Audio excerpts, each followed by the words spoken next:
Skull on the helmet. Ice in the breeze. Name on the jersey. Mud on the knees. Let's go. Welcome to the land. Welcome to the land of 10,000 takes. Got my home girl in the house, Miss Brittany Censor. She knows all. She sees all. What's up, Britt? That is a tall order, my friend, to live up to. How have you been? I'm doing okay. It's dark and gray, kind of like a stay in kind of a day. Relaxation. I'm feeling like we needed this, right? Like hopefully this rain will bring on some cool, like just a new feeling in the air. Because it's been heavy.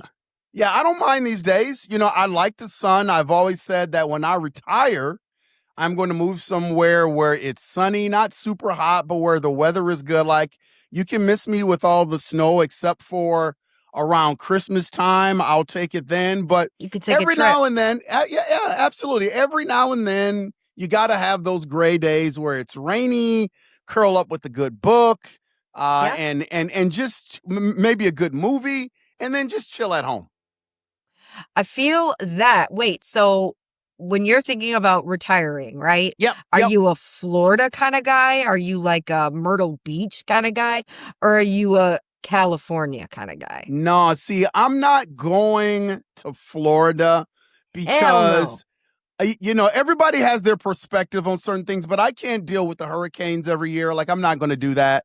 Nope. And I know of people that live in the South, their perception of the Midwest is, how are you guys dealing with all that snow every year? So I get it. I'm not a California person, but I think my wife and I are going to move out west somewhere. I don't know. The West is just so beautiful. We're going to find our spot and kind of nestle in, but I think that's where we're going to end up. You'll go west. Okay. We'll go west. You'll go west. All right. My parents they're big Arizona people. Okay. I thought that I wouldn't like the desert. Like, I literally thought, like, no, if I'm going to retire, I'm going somewhere where there's water. Yeah. Right? But I do love Arizona. I like it. I don't know if I could live there, but I definitely like Arizona. It's freaking hot, Britt. There are scorpions. There are rattlesnakes. There are rattlesnakes. There's all that scary stuff out there in Arizona. But I'm with you. I like Arizona. I just don't know if I could live there. Yeah. Well, I mean, they're not there full time, right? Like, it would be definitely like the winter months. That December, January, February, when you're like, when is this going to end? I hear you. But I tell you, wherever I end up, I'm not going to miss the snow. I am tired of shoveling. I'm tired of salting. I'm tired of driving to work in it. I'm just tired. I'm tired of the snow. Yeah, it was interesting because I was at an event last night and everyone was talking about how horrible the heat was. And they were like, well, you know, just like a true Minnesotan. Well, I know 4 months from now, I'm going to be wishing for the heat. I hear you. Well, we all do it. We all do it. Well, there's a group of guys that really don't care about the weather right now. They're trying to get into shape and get their stuff together for the start of preseason and the start of the regular season. And that is our Minnesota Vikings. Britt, are you excited? Well, I'm excited to have some answers. You and I have been hanging on it for months now. I'm excited to have some answers. I'm excited that they're getting together. It's giving preseason coming up soon, and I'm super excited for that. We are literally weeks away, right? Yep. I realize I'm kind of a hater. Everybody's entitled to their opinion, and I am going to defend you. Being my partner on the show, I think you have a right to feel the way you feel. I wouldn't call it hate. I don't know. I wouldn't call it. You know, sometimes coming to the realization and saying that there's an issue is the first step, right? Like, I clearly am struggling with JJ McCarthy. He's not my favorite guy. Yeah. And I've been hearing he's been doing well. And a part of me literally, like, quivered. Like, meh. I don't want to hear that. Well, with the start of training camp, I have learned that, and I mean this in the most respectful way possible, that KOC is a spin doctor. He's a word salad guy. So when he steps up to the podium, I really don't pay a whole lot of attention to what he says. I've learned to look at his actions. So the one thing he says, this is a 50-50 competition and nobody has won the spot yet. So the one thing that I was waiting to see is who he would put out there first to get the reps. And Kyler Murray went out with the first string or the first unit first before JJ McCarthy. For me, that means that Kyler Murray right now, in the eyes of the coaches, he is ahead of JJ McCarthy. Because think about this.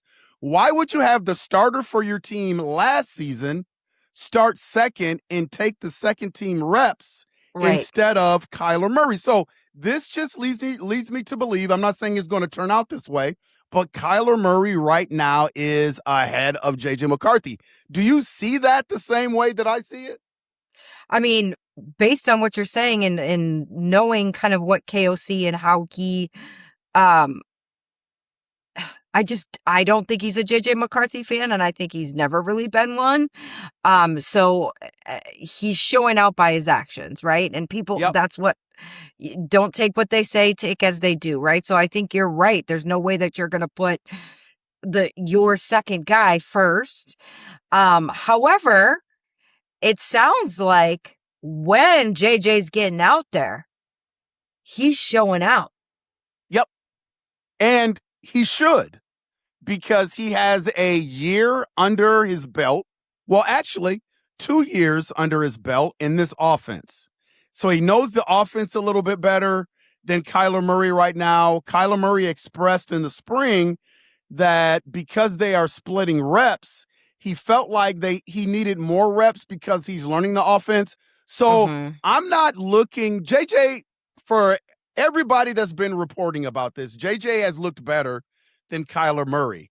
I don't know if that's fool's gold, because JJ knows the offense a little bit better. And once Kyler gets the offense under his belt a little bit better, that he's going to start to bridge that gap. I don't know what to think about that right now, but you're right. JJ McCarthy has looked really, really good the first couple of days of practice. I'm a team Kyler girl. I'm and as you said, like JJ he knows the offense. He should be better, right? Considering that he's got these years under his belt. Yeah. But I'm really hoping Kyler pulls through. What would it take, Brittany Center? What would it take for JJ McCarthy to get back into your good graces? I don't know. I had to ask, because I'm sure when he got drafted, I'm sure you didn't really dislike him then. No. But over the course of a couple of years being with the Minnesota Vikings, I'm sure that there were some things that you've seen, things that you have heard that have kind of made you like, on JJ McCarthy. He just doesn't ring Minnesota guy to me. Like he cares about Minnesota and the team. Yep. Like someone like Justin Jefferson. There is no doubt in my mind that Justin Jefferson is a part of this squad, that he lives and breathes this squad. He loves this town. He loves the city. He loves the fans. Yep. Right? Like there's no doubt when you're that caliber and you're getting that type of money, right? There's this expectation to the community, and JJ just has not done that. And so I would need him to be more involved with the community and share that this is a place that he sees himself at and wanting to be at for a really long time. And I need him to have a really good freaking season. Yeah. But more than that, I want to see him committed to this squad. Yep. And to the people of this town. Agreed. And I think Justin Jefferson is going to be a big part of that. Justin Jefferson, what's really scary about him is that he didn't have a really, really good season last year. And I think a lot of that had to do with the quarterback position. He relies on that position to get stats and to give him the ball. And, when that position isn't good, that's going to directly affect Justin Jefferson. And I love the fact that he's been a great teammate, but I think he's going to have some influence on who the quarterback is. I don't think, he's going to Absolutely. go in and say, hey, I want Kyler, I want JJ.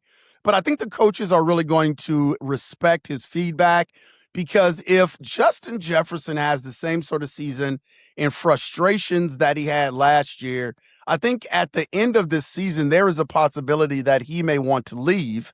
No, And don't say that. I know we just can't have that with No. Justin Jefferson. So getting the quarterback right, I think, for the Minnesota Vikings and their coaching staff, I just think is really, really important, in my opinion, because we don't want to lose Justin Jefferson. No, we don't want to lose Justin Jefferson. That would be heartbreaking. But you know who else is looking good in training camp, Britt? Who? Big Citrus. Oh, the big C, the big orange. Citrus is looking good. I predict right now, even though he's a rookie, I predict that the big C, Big Citrus, is going to start. He will be defensive tackle starter game 1 for the Minnesota Vikings. That is my prediction. Yeah, I love it. Let's do it. I love it. I love Big Citrus. Do you follow the dog that does the shots and determines who is gonna win games? I have heard about that, but I have never. No, I don't follow it, to answer your question. They did the NFC Championship the other day, and he has us 3rd. Really? Mm-hmm. Okay. So I think it was the Bears at the bottom, us 3rd, Detroit 2nd, and Green Bay Packers number 1. Okay. How do you feel about that? I can't argue with any of that, because I think the NFC North, I think it's anybody's league. Nobody is super strong. I think you can go to each team and kind of pinpoint some of their deficiencies and say, hey, this is why they won't be successful. This is why they will be successful. I mean, every single team. I think, for my money, I think right now, if I had to lay down a lot of money on a team, I would probably lay it on the Detroit Lions, because they are more solid than anybody. I think the Green Bay Packers have some injuries. I think the Minnesota Vikings don't know who their quarterback is going to be. And then I think the Chicago Bears have lost some pieces to their team. And so it's going to put a lot of pressure on Caleb Williams, their quarterback. Mm-hmm. So I think probably the least amount of noise that is coming out of all of those teams are the Detroit Lions. And I think they are still a good football team, even though they didn't make the playoffs last year. It's so weird. The Detroit Lions back in the day, I swear, like in the 1990s, like that was a shoo-in for a win. I know. They sucked. Shoo-in to win. Yep. Dan Campbell has come in and done a great job with the Detroit Lions. Hats off to him. He's got them consistently in the conversation of being good, and I think that's all you want in the NFL. Yeah, I think that's fair. I got to send you the link. Once it comes back up on my feed, I'll send you the link so you can follow the dog, and we can have conversations about that dog. I will follow the dog. All right, let's transition to something else. I am a big murder crime show guy, and sometimes I feel guilty about it, because a lot of these shows they're dealing with real people in their lives, and so sure. I hate I hate that side of it. But I have been really intrigued over the last few years with this Idaho murder case. A new documentary is out on Netflix, which I think was excellently done. I think now the news is Brian Kohberger, who pleaded guilty in that case for murdering the 4 college students, now he's trying to renege on that. What do you call it? That the guilty plea. The guilty plea. Yeah. And so that's big news. But I just wanted to get your thoughts on the whole Brian Kohberger, the whole Idaho murder case. Like, you've been following it as well. Just, give me your thoughts on it. Well, the first thing is, it's just absolutely horrible what happened on that November 13th, 2022. The loss of Maddie Mogan, Kaylee Gonzalez, Xander Hernodal, and Ethan Chapin, right? So I'm a big murder person, but at the end of the day, these are real people. These are real families. These are people whose lives have been permanently changed and in such a traumatic way. I have seen a few of the documentaries. There was a documentary that came out maybe like 2 years ago, Yep. that I watched, and you know, there's something about Brian Kohlberger that is just absolutely terrifying.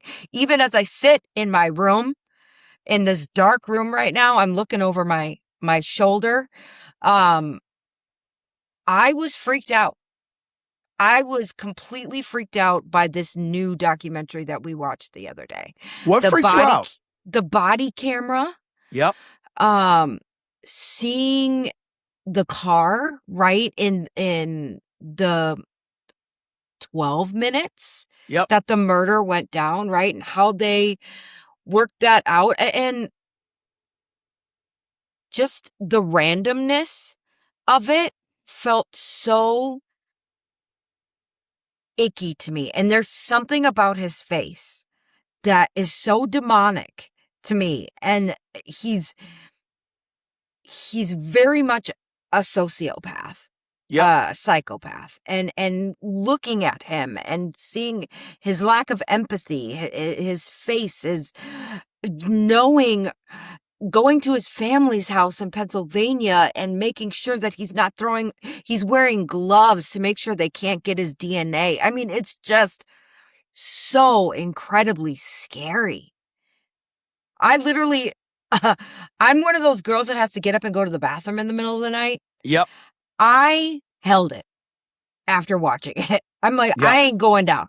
I'm literally like not going. If I'm going, I'm turning on every light in my house. I made sure my security alarm was on. Like, I'm not messing with that anymore.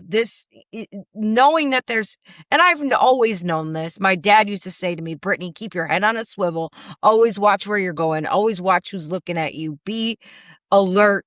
Be You never know. aware. Yep. You never know. And that's as a female, that is so terrifying. Yep. I think your dad is absolutely right.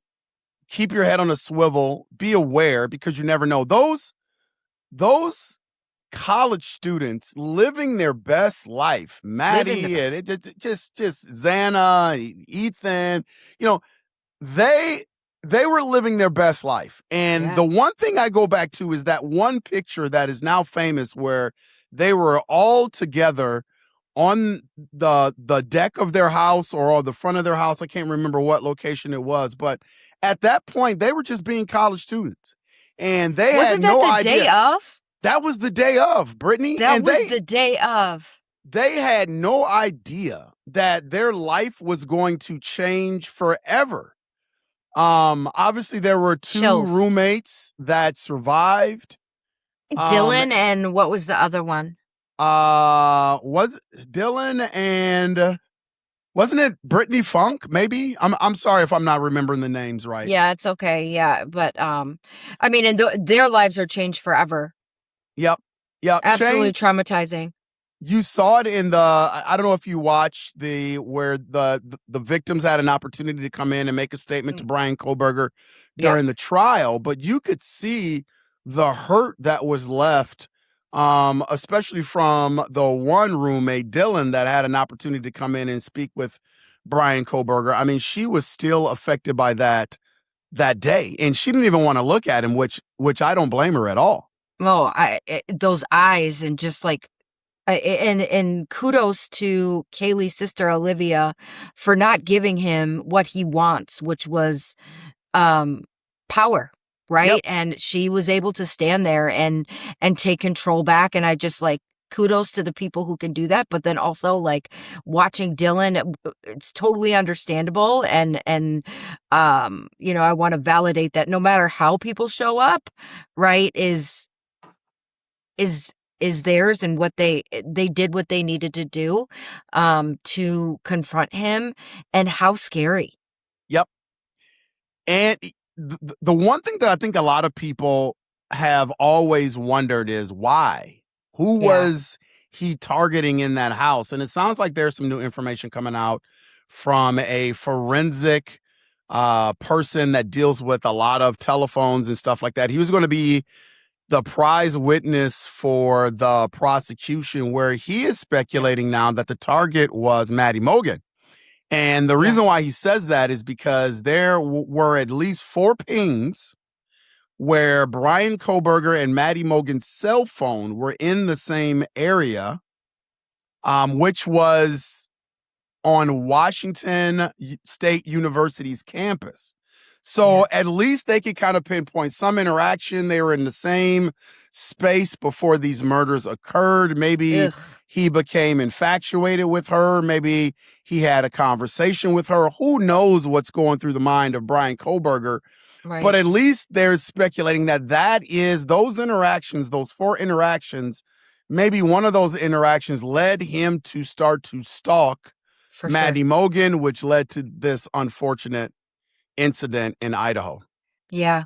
And it's scary either way, whether it was random or whether there was stalking, right? It doesn't matter. Like it's terrifying. And it's a reminder for young people. You can't leave your doors open. You've got to lock them. You can't trust everyone. Like, it's really important to stay on top of it and be just be so careful. And it's just so heartbreaking of the losses of them. I mean, Kaylee Gonzalez, she was literally moving. She had already gotten a job and was going to move to Austin, Texas. Yep. And you know, she was about to start her life, and Ethan just happened to be there, right? Like, just it's horrendous. Really sad. Yeah, horrendous. really sad. Really sad. And for those of you that have not seen the documentary on Netflix, I would highly recommend that you check it out if you know anything about this case. I thought it was a good documentary. We didn't give too much away. Too much away. There's lots of body camera stuff. Yep. There's a lot of new information. And you know what I really loved about it too is they introduced the 4 and made us feel like we knew them a little bit better and their families a little bit better. And you know, that's really what I took away. I felt like I knew them a little bit more, so it felt more personal. Yep. While watching them, I think that's what made it so creepy. This time around, it was a really good documentary. It was a really good documentary. I've always said this about myself, that I think if I wasn't into sports, I would probably be into investigations and trying to solve cases, whether being a detective or whether being a private eye. I don't know. But the one question that I have is, you know, there's this video of this white car that is circling the neighborhood before the murders. The Elantra. And everybody is saying, oh, that's Brian Koberger in his car going around, you know, waiting for them to fall asleep, turn off lights. Again, who knows what's going on in his mind? But it is obviously an Elantra that is circling the neighborhood, and Brian Koberger has an Elantra.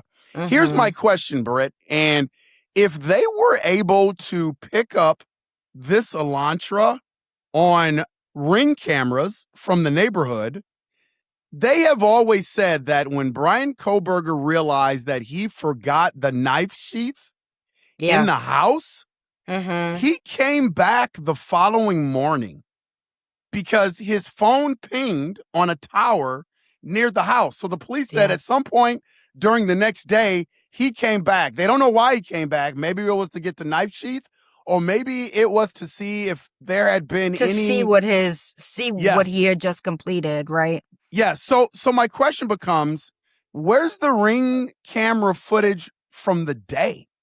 Because you would think there would be clearer video because it's daytime. Maybe you get an opportunity to see maybe who was driving the car.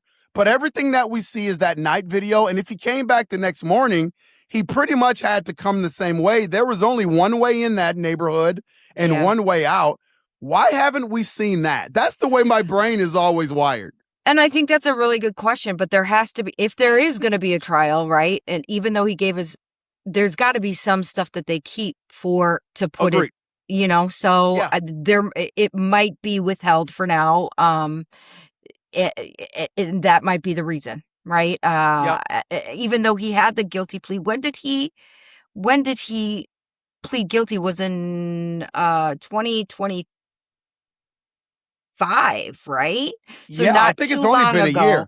Yeah. So then if they did this documentary after that, then the Ring camera then what they had, the evidence should have been available. So maybe there isn't.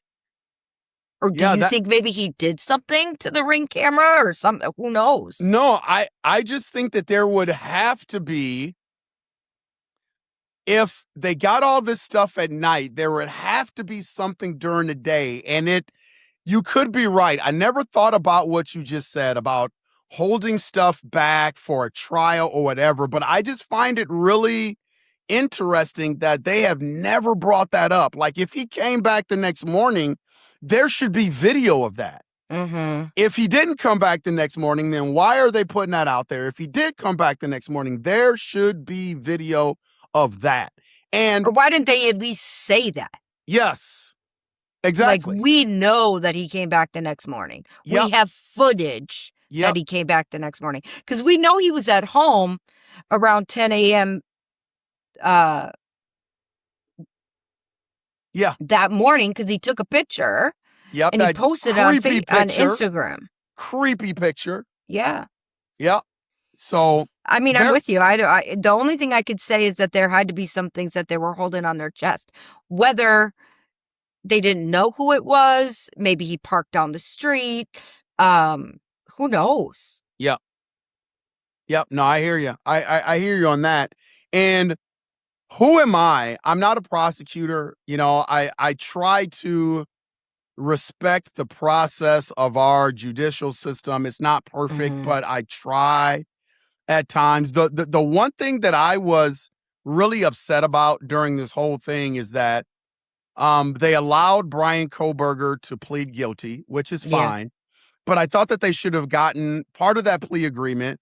I thought that they should have gotten a lot more information. He should have been made to tell where the murder weapon Absolutely. is, where the bloody clothes are, because they had to be bloody clothes, what Yep. happened that night, why that house.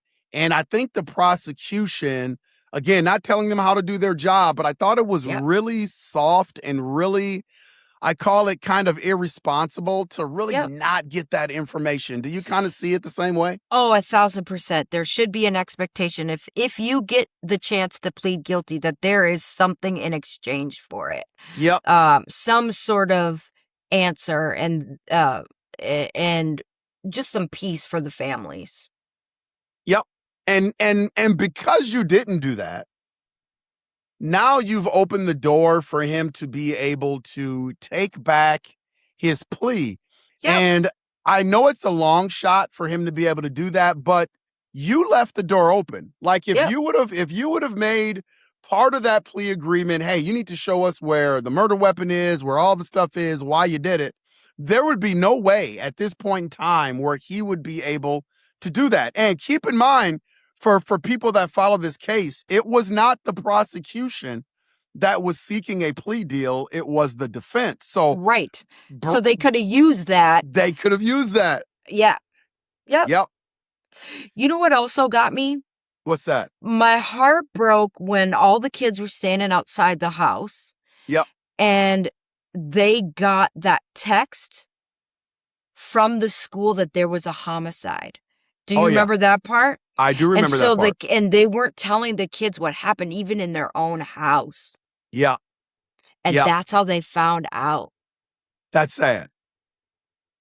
That's sad. Obviously I've worked at a university before, and they have And they were their trying to own keep way. them, and they were trying to keep people safe, right? Yep. So like I get that, but the cops could have told them.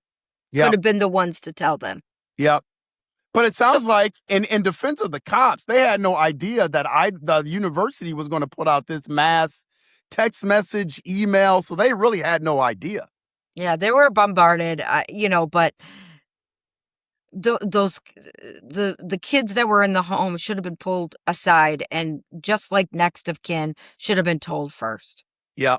Yeah. One thing I wanted to pick your brain about, and this is a sensitive area, because the one thing I feel like when you have a group of people that go through a traumatic event, you really don't know how you would react. I mean, you have an idea, but you're really not in it and you're not faced with it.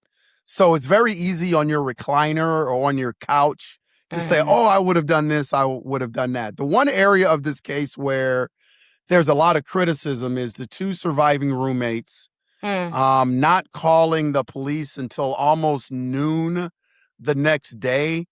And it is a little bit strange, but I have a hard time thinking that the two roommates that survived had an idea of I don't think exactly so. what happened. I don't buy that. I don't think they knew exactly what had happened. Keep in mind, this Maybe was a college house, Britt.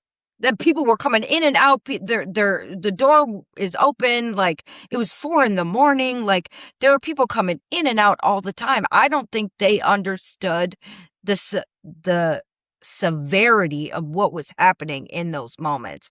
Yep. Right. And maybe I know they heard a scream, but they heard one scream, maybe 2 screams, right? Something real Yep. quick. It could have been someone messing around and playing around at 4 a.m. I don't think they knew what was happening, and that's why they called their friend, right? Or they Yep. called their boyfriend. Say, Yep. here, come and fix this. But you don't want to be the one that calls the cops and there's nothing going on. There's nothing going on. And here's the deal. For me, here's where I know a lot of people say, oh, I would have done this differently.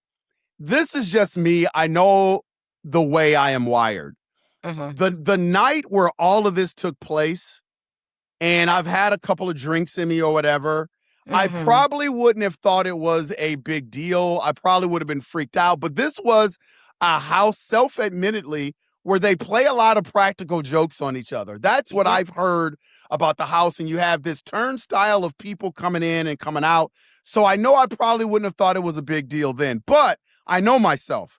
When Right. I wake up the next morning, I'm going to talk to my roommates like, what the hell happened last night? Just to try to figure out what's going on. So I know that I probably would have been the one, if I was the roommates, I probably would have been the one that would have found everybody, because I would have gone upstairs the next morning and be like, man, what the heck were you guys doing last night? That is just me. I don't see myself calling a friend.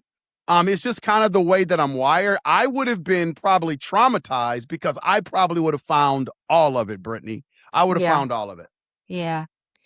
Yeah. I mean, if they were truly scared, right? If they were truly scared, then they wanted someone to come and Yep. check it out for them. Also, when you're 20 years old and you've been drinking, do you want to call the cops? Absolutely not, right? And if they Yep. fell asleep, what time are they waking up? They're probably waking up. If they fell asleep around 4, this happened around 4, between those 12 minutes, right? They fall asleep. They're not waking up till, because I think the cops came, the first call was at noon. Yep. Yep. It's not, I wouldn't want to leave, but also, if you're scared that something happened, I wouldn't want to leave my room either. I'd be Yeah. like, somebody come in and fix this. Maybe come in and tell me that Xana's okay. Come in and tell me that Kaylee's out making breakfast, right? Like, you just never know Yep. what you're going to do in those types of situations. I mean, just based on like what I've experienced, when I found out my daughter died, the first thing I did was call into work. Yeah. Like, you just don't know, like, you're in shock.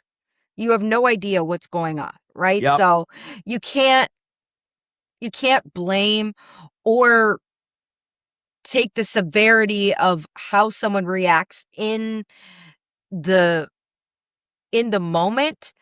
You can't put it against you can't hold it against them, because No. you just never know. You never know how people are going to react. Yeah. You just don't know what you don't know until you are put in that predicament. And I pray And that hopefully you're not. Yeah, hopefully you're not, Yeah. so we'll keep our eye on the whole Brian Koberger thing, him trying to take his plea back. Hopefully they will laugh him out of court, but I know they have to entertain what he wants, and so we'll see how that turns out. Let's transition to something else, Britt. Tony Romo. What I want to be? What's that? You know what I want to be? Where? No, what I want to be. What do you want to be? I want to be as unbothered as Tony Romo. Have you seen the video? Oh, yeah. Interesting. Oh, yeah. I laughed my ass off. Yeah. Sorry, that's terrible. It's terrible. No one should be drinking and driving, but his responses, he was loady and unbothered as ever. Hilarious. Yes, he's going to visit Grandma and Grandpa. That's what he said. He's got to go see Grandma and Grandpa. But then also he's got to make a phone call because his kid is coming in on a plane or whatever, or what else is going on. So, yep. I heard from another source, another podcast, that Grandma and Grandpa are no longer living.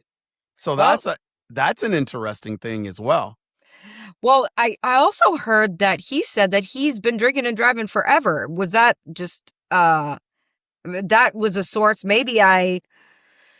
Maybe people are just making stuff up, but I heard something that this, he's been drinking and driving for a long time, and this is just not unusual for him, and it's the first time he's ever been pulled over, and he's finally gotten in trouble. Well, I hope that's not true, because you never should drink and drive, but no, he seemed to be pretty comfortable with it. A lot of people are speculating that he may lose his job. Is this a fireable offense, in your opinion, where he should lose his job as a commentator?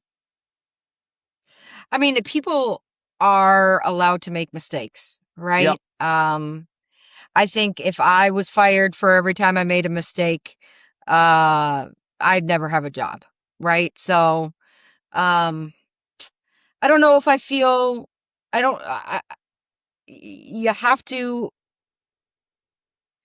to come to terms with what the issue is, right? Like maybe he has some sort of issue, maybe that, I don't know. I don't know. You have to come to terms to the issue, and you have to apologize. I think you have to apologize to the community, because he was coming from what? He's coming from a golf event, some sort of golf event in Milwaukee. Okay. Oh, he was in Milwaukee, huh? He was in Milwaukee. Oh, he's in your neck of the woods. Yep. You got to apologize, and you got to do the time, and then hope you can do better from here on out. I don't know if it's a fireable offense. What do you think? I think if there was not video, there would not be a threat of that. But when you are a big conglomerate like CBS, and you have this standard, optics are everything. And when you look at certain points of that video, it was so really embarrassing. Like when he was getting ready to do where you have to walk the straight line. I mean, he got down and limbered up and stretched out, and that just doesn't look very good. Here, I got to do stretches because of these 2 back surgeries. Oh yeah, this is what I do every day in PT. This is what I do, right? Like it was almost like, do you know who I am? Do you know what I do? Without saying it. Yeah. So it's going to boil down to whether CBS feels right about putting him in front of a camera again. I don't think it's a fireable offense, in my opinion. I just know whenever you have video of something, it becomes a little bit more intense. I mean, and this video ain't good. No. It ain't good he seemed very unbothered, very much like I can kind of get away with stuff, hoping that at any moment they're going to let him get away. He wasn't advertently making statements like that, but he was definitely pulling some strings, trying to see if he could get away with it. Yeah. So.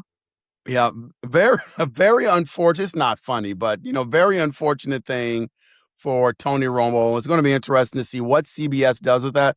My guess is that he will retain his job, but he will probably not be the lead commentator anymore. I think he'll probably be replaced by JJ Watt. That is going to be my prediction. Okay. But I think he'll still have his job. I do love JJ Watt. I love how much he loves his wife. Yes. Yeah, JJ Watt is a good guy. So we'll keep our eye on it. Britt, any interesting things you're doing this weekend before we get out of here? Well, I'm going to see the Odyssey again tonight. Oh, you're going to see that again? I'm going to see it again. You said earlier it's a movie kind of night. Yeah, it is a movie kind of night for sure. So yeah, have fun with that. Anytime I have an excuse to get movie theater popcorn, I'm going to go for it. Let me tell you, my wife, the movie theater that we have here in Wisconsin is right around the corner from our house. And so when my wife and I decide to watch a movie at home, guess what? She goes out to the theater and gets movie popcorn and brings it back. She's a very smart woman. Way to go, Nicole. Yeah, that is absolutely awesome. If one was down the street from me, I would probably be doing the exact same thing. Yep, exactly. This weekend there is a concert where here in Eau Claire, Wisconsin, where my wife and some of her students and they're going to be doing like a sign language deal. I don't know the specifics of it, but during this concert, so I'm going to go to a concert this Saturday to watch my wife perform this flash mob type sign language thing during this concert. So I'm pretty excited about that. My sister-in-law is coming up. My niece is coming up. So that would be, it's going to be a lot of fun, I think. I love it. It's always fun to watch your people do the things that they love, right? Yes. I am always, when I watch my wife in class, I'm always just really, really enthralled with her because I know how she is at home, but to see her do her craft, when she flips that switch and becomes the sign language professor, voices off, not being able to talk, it's really, really incredible to watch. Yeah, it is. And it's hard, right? Yeah. Do you speak sign language at all? I do not. I understand more than I can speak. I think that takes a lot of repetition and a lot of practice. I'm guessing they don't use the word speak. Do you know how to? Yeah, I can sign a little bit. On a scale of 1% to 100%, I'm probably at 2%. Oh, okay. So I know a little bit, but not very much. But to see my wife go get into her deal, I mean, it's really, really incredible to watch. So hats off to her. Cool. Hats off to Nicole. Exciting. Well, tell her, break a leg for me. Will do. This is a land of 10,000 takes with Brittany Sensor and LJ. We went over some good stuff today. We went over some Viking stuff. We went over the Kohlberger stuff. We went over the Tony Romo stuff. And yeah, just continue to bring you them takes. We've got to get back to Brittany Sensor's music reviews. We got to get back to that for sure. I enjoyed that segment the last time that we did it. Well, my girl Ariana Grande just dropped another record, so maybe I'll come back with some feedback on that. Sounds good to me. Please hit that like and subscribe button. Share when you watch. Bring somebody else with you. We are continuously trying to grow this thing. So please hit that like and subscribe button. Britt, it's been a pleasure. Always, my friend. And you know what we'll do? We will see ya when we see ya. Talk to you later. Peace out. Holla.